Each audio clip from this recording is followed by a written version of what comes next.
Magandang gabi mga kaibigan, sa aking mga subscriber, sa aking mga silent viewer dyan. Magandang gabi sa inyo lahat. Mga kaibigan, meron ako ditong ito'y binili ko. Ito 100. Ito dahil ito uncirculated, brilliant uncirculated. Binili ko ito ng 200. 200 to mga kaibigan. Binili ko to ng 200. Tsaka to, isang 20, isang 50, 100, 100. Tsaka to, ganda sana kasi Treo 8 to. Kaso lang may pingas Bali, binili ko sana to ng 370. Ayan, sabi ni AJ Aldrin, ito na yung pera mo. Shout out sa'yo. Sabi ko 370 lang lahat yan. Kasi pwede rin sanang tataas pa ang value nito. Kaso lang ito may tupi. Ito Ano din to 50. Lalo itong 100 circulated masyado. Ito may sulat pa. Lalo na itong isang ito. May 38 sana. May pingas naman tong numero Sabi ko sa kanya, yan, 370 lang din yan. Sabi niya, sir, gawin nyo na lang 400. Di ginawa ko lang 400 plus to 700. Ang bili ko ng mga yan. Kato nga pala mga kaibigan, may nahanta ko ngayon. Isang lagpas manggas. Lagpas manggas yan 2020. Kaya ito, frosted dye 2020 10 peso. Frosted yan mga kaibigan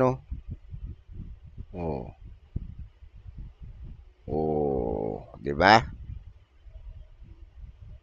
Pati likod yan. Frosted yan. Ayan yan yung frosted. Pero wala pa nare-record sa numista nito mga kaibigan. Ang frosted dye na 2020. Tsaka to 2017. Ngayon lang naman ako uli nakahantang 2017 Ito Nonagon medium cut edge.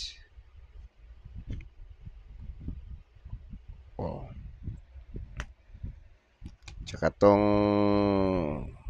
2022 na non-magnetic.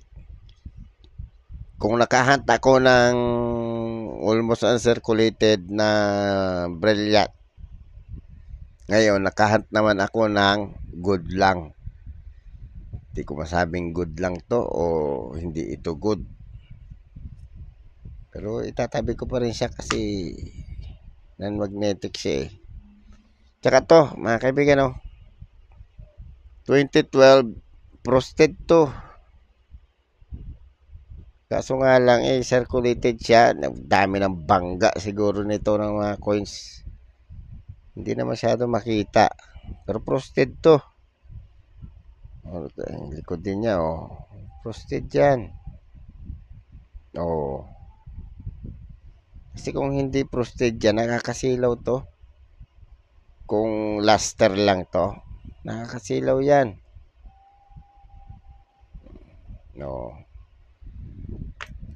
Tsaka to, ito talaga, ito'y frosted. Frosted Overs 2009. Ayan hindi yan nakakasilaw. Pero yung likod nito, nakakasilaw yan nakakasilaw yan. Pero ang harap nito, kahit tapat mo pa sa ilaw yan lumalabas ang pagka-frost niya. Ubers Frost lang to. Tsaka to mga kaibigan, ito nahan ko ito. Sinukli sa akin kanina. May binili ako eh. Ang 20... Anong tawag ito? Si Apolinario Mabini. Kung yung isa kanina ito, binili ko 100. Ito, sinukli lang sa akin. Jackpot pa ako kasi may ano ito mga kaibigan eh. May extra metal to dito. Ito kung nakikita nyo, yan yan, extra metal yan sa noo, sa noo, sa buhok niya. Ayan, kitang-kita nyo, jackpot. May extra metal. Swerte at nahan ko siya. So mga kaibigan, baka naman pwede maglambing ng subscribe, pa-press ng subscribe, pa-press ng notification bell, pa-select ng all para ma-notify kayo pag ako nag-upload ng video. Pa-like na rin at kung gusto nyo i-share, pa-share na rin. Mga kaibigan, ito yung pag-usapan natin ngayon. Ang 10 cents ng Hong Kong Queen Elizabeth II. Kaibigan, unahin natin yung pictures niya.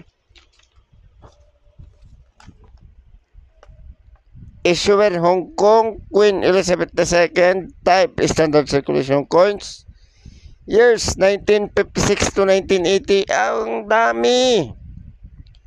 Ang dami niya mintage. Value 10 cents. Currency dollar. Composition nickel brass. Nickel brass to. Nickel brass nga. Non-magnetic yan.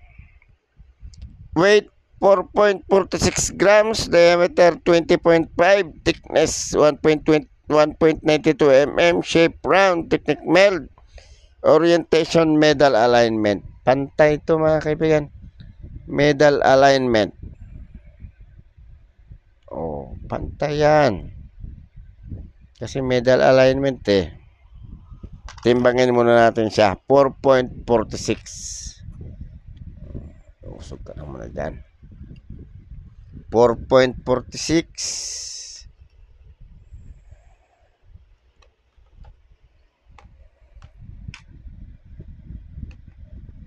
4.46.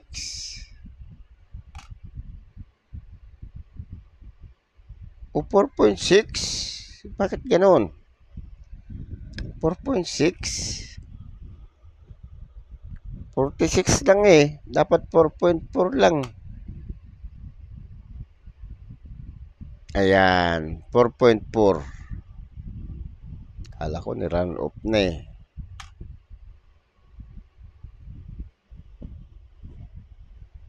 .5 naman, isa pa. Ito.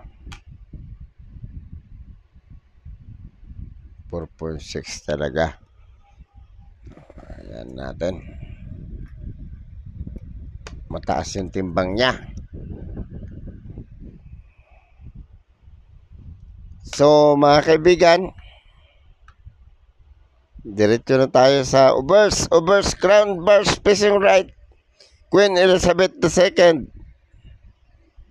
Engraver Cecil Thomas. Aba, ngayon ko lang narinig si Cecil Thomas. Ito si Queen Elizabeth. Facing right. Reverse. Chinese value with embedded circle, date lower right. Script Chinese Latin and lettering Hong Kong. Diba? Hong Kong 1978, 10 cents. Yun yung reverse niya. Punta na tayo sa kanyang presyo mga kaibigan. Ang daming kulang. So mga kaibigan, 1956 blanco. 1963, very fine lang 25 pesos. Mahal din. 1971, good 6.70 hanggang very good. 15 ang fine, very fine 19, extra fine 30, almost uncirculated 40, uncirculated 57. Ang 1972, ito yung pinakamahal sa lahat mga kaibigan. Dahil ano to PCGS graded. PCGS graded to. Good, very good, 6 pesos.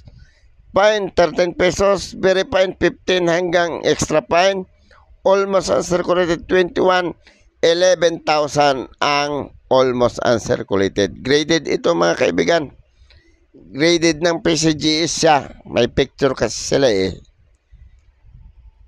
na graded ng PCGS. MS 65. Parang ganon, mga ganon. 1973, fine 11 pesos, very fine 21, extra fine 30 pesos. Mahal din. 1974, 17 hanggang good, hanggang almost uncirculated 17, 57 ang uncirculated. Ang mahal. Mahal din siya. 1975, good 250, very good 440, fine 820, very fine 22 hanggang extra fine, hanggang almost uncirculated. Uncirculated 45, mahal pa rin. Kahit magkaganon-ganon, mahal din. 78, yan. Ito yung coins ko mga kaibigan. 1978. O, diba? Pero ano to hindi ko masabi kung ito almost uncirculated. Very good, 1.90, fine. 14 pesos, very fine. Hanggang extra fine, 15. 44 ang almost uncirculated. 76 ang uncirculated. Napakamahal. 79, good 310 hanggang very good. Fine 16 pesos. Very fine hanggang almost uncirculated 22. 31 ang uncirculated. Ang mahal. Ang 1980, ito ang mahal din. Kasi uncirculated lang. Ang nakalagay dito,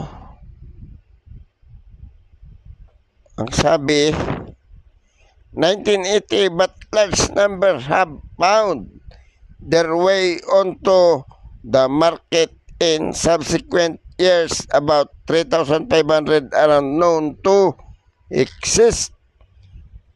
Ang mahal niya mga kaibigan, 8,400, almost uncirculated.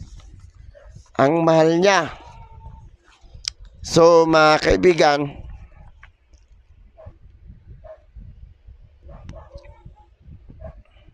ang mahal ng coins na to. So kung kayo gusto nyo bilhin to, willing naman ako ibenta. Kaso lang naman, depende sa inyo kung bibili kayo. So mga kaibigan, baka naman pwede maglambing ng subscribe, papress ng subscribe, papress ng notification bell, paselect ng all para ma-notify kayo pag ako na-upload na video. Maraming salamat mga kaibigan. Palike na rin, at kung gusto nyo i-share, pa-share na rin. Maraming salamat sa inyo mga kaibigan. Magandang gabi.